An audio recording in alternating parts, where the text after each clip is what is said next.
Alright, we're in. Okay, so, spoiler alert!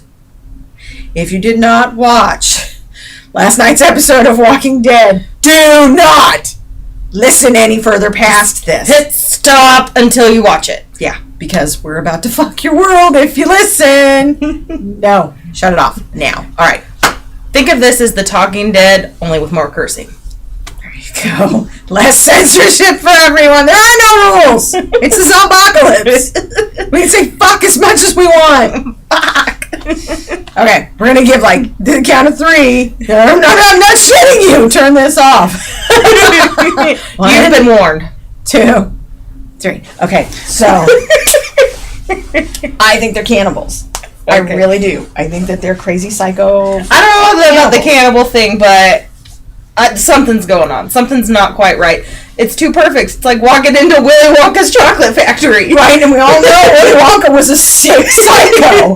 So, I mean, yeah, no, Willy Wonka is a great analogy. It is. It was like walking in that. You're like, wow, this is like too perfect. Where are they? But there's nobody here. Right. Where are the Oompa Loompas? Zombie Oompa Loompas. No, that's bad. Okay, so, and then, so yay, Glenn and yeah, thank God. No, I'm not gonna lie, I thought Tara was done for. I was like, she is zombie food, because her leg is messed. And then she's walking around. She gets her leg stuck, and she's walking around. Right, which tells you that Glenn would have felt like such a shit had she managed to get herself free after he left her and made it back. Mm-hmm.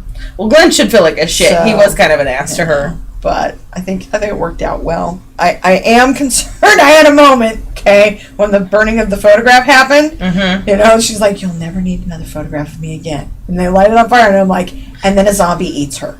No, one of them's gonna die. And it's like, that's what they've been making this whole season. Right. I feel like one of them's gonna die. It's almost got to be Glenn, though. Mm-hmm. Because he's the one that's not gonna need the photo anymore. Yeah. And she burned it. Mm-hmm. So I'm thinking, yeah, that's probably what's gonna happen. Mm-hmm. I'm gonna be so upset, and so will Ashley. Poor Ashley, if you're watching. She does not want Glenn to die. Yeah, okay. Well, there are worse things, I suppose, unless you love Glenn. I like Glenn. I like Glenn. I'm not even attached. He's not Daryl. Right, he's not Daryl. Speaking of Daryl. So, yeah, let's move on to poor Daryl. Oh, my God. I wish he would have covered the guy. I really do. I wish he would have covered him up with the tarp. There was that moment. I thought he was going to cover him up, and then he didn't, and it was kind of like, was that kind of like a goodbye to some of those vestiges of the good person he became while he was with the new batch of people, and now it's like, well, that's not who I am anymore. Fuck it, that's gone, so why not? So, I don't know. I mean, the guy was a dick.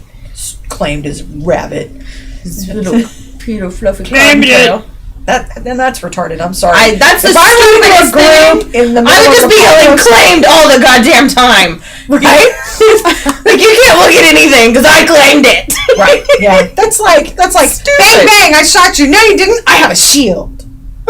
You can't kill me. It's my magic shield. Really? You claimed it? What are you, 10? Right? What is this, the playground? Screw you. I have a gun. Bop, you're dead. I claim your gun, your water, your food, and if anybody else gives me any shit, I'll claim your life too. Right? That's simple, right? So, yeah. So we were also talking about, in the Walking Dead universe, who do you most identify with? What is your personality? We're talking about how, yes, we take this a little seriously. We really do. You have to be prepared. You really do. Those who are prepared survive. The psychological ramifications of this TV show is that it teaches life lessons. It teaches us who we really are, in such a circumstance. Who might we become? And we can tell that not because there is a zombocalypse, but how we react to these people and their reactions in the zombocalypse. And also who you see. This all kind of, this conversation started for us 2 episodes ago whenever Lizzie killed Mika. Because there are 2 little girls that Lisa might have born and raised. I have 2 daughters that bear striking personality resemblances to Mika and Lizzie. So when that went down, there was a moment in our home where the spouse and I both looked at each other kind of like, that could be our girls. In those circumstances. Mm-hmm. It's kind of creepy. But, yes, pushed to those lengths, it's very easy to see. So, yeah, it was kind of disturbing. Funny, but disturbing. Yeah. But it did bring on the conversation about, in that circumstance, you said you would have done exactly what Carol would have done. I would have, exactly. I know Mika, I would not have wanted Mika to have turned into a zombie. I would have wanted to have put her down there right then and there as soon as, like what Carol did. But you also can't let Lizzie live. I actually don't know why they let Lizzie live as long as they did, because I knew that something like that was going to happen. I'd been calling it all episode. Something is going to happen. Look at the flowers a little sooner, Lizzie. Right. But, in order to keep Judith and Carol and Tyrese safe, like, she had to go. There's no way around it. I wish that she hadn't gotten as upset. I wish Carol could have done better about hiding that she was upset with her, because nobody should have to go out like that, as upset as what Lizzie did. Yeah. But, I feel like... that in all of itself, she wasn't upset. She was upset because Carol was mad at her because of the gun. Mm-hmm. Because she pointed a gun at her. Not because she killed Mika. Mm-hmm. Which tells you just how unhinged Lizzie really was. Mm-hmm. It was like, she didn't want Carol to be disappointed in her. Yeah. And she thought that the disappointment was you don't point a gun at the people that you travel with.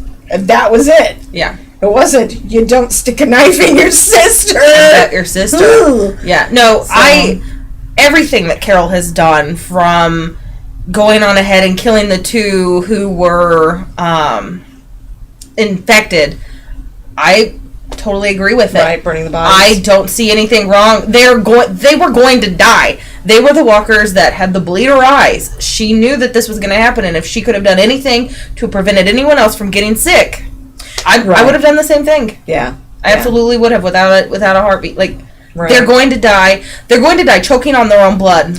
Which is a horrific way to go. Mm-hmm. And I feel like it would be much kinder to just quickly get it over with than to have them suffer. Right, do the humane thing. Yeah. As humane as you can be under horrific circumstances. Yeah. Yes, no, murder is bad. But there was no getting around. They had no medicine. They had no idea of knowing that the medicine would even help. I mean, they didn't go looking for medicine until a significant more people were infected with it. Right. Yeah. So, they were going to die. There was no way around it. Try to stop the spread of it. Right. So Carol kind of does what needs to be done, and that's that's who you really... Mm-hmm. That's who I would see it. And teaching the children how to use the weapons. Oh, yeah, absolutely, 100%. But we were talking about that earlier. That should have been going on from the very get-go. Yeah, the second the first zombie chewed on somebody. Mm-hmm. Let's arm the kids. Do some push-ups, kids. Get some upper body strength. Yeah. So you would have done exactly how Carol did with pretty Lizzie. much, yeah. So you would have handled that. It would have been very similar. I said that under those circumstances, I would have had Tyrese take Judith in the house. I would have told Lizzie to help me move Mika into the barn. I would have locked Lizzie in with Mika. That's what I would have done. And then Mika would have eaten Lizzie. I would have come and I would have taken care of both of them if they were still up and moving, or just put Mika down if Lizzie was already down.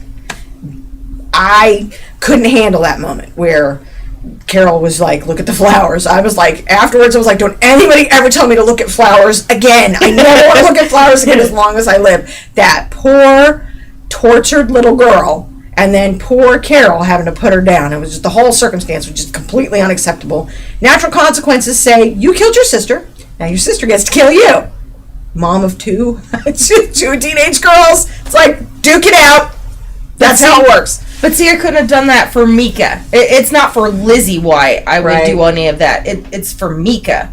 Because Mika couldn't have even killed a deer. Let alone knowing that she turned and she's the one who killed her sister. Even though her sister had killed her. I don't think Mika could have lived with it. Because they needed to eat that deer for food. Right. But the thing is, Mika could not have killed it. Right. See, when I don't make the mental distinction, once Mika's body's dead, what reanimates isn't Mika. I know, but... her spirit is somewhere, and her spirit would know that that's what's going on, and I would hate that for her spirit somewhere. Yeah. That's where I'm at with the Carol part. Yeah, I see where you're getting at. But, yeah, no, I can't go there, but I see where you're going. That's what I would think. But, yeah, so, basically, we're, we each have our own idea about how this should be handled. Clearly, there's a Carol in the room. I don't know. I'm a haphazard watcher, but from what I've seen, the character that I most identify with is definitely Michonne. Just because she's got her own code, she's secretive about it. Yes, she takes care of who she cares about, but if it gets in the way of getting what she needs to get done, she'll just go ahead and do what she needs to do. So that's kind of me. And then there's the Daryl aspect. The personality that Daryl has, I can see myself falling in with bad companions and then realizing what kind of a situation I'm in and then killing them all and moving along. And finding myself some better caliber of traveling companions. But I also see Daryl and Michonne both very much as people who don't necessarily want to be loners, but they can handle it. And for them, it was like Daryl said, there is no we, there is no us. That's not the way it works. You know, it was like, no, I've lost everybody that I really gave a shit about. Now I don't care about anybody. I just want to move. And that's what I'm going to do. I'm just going to keep moving and surviving. And so that's kind of who I am. So we want to know, we're curious, who do you identify with in The Walking Dead? If you haven't watched it yet, freaking watch it. It's so good.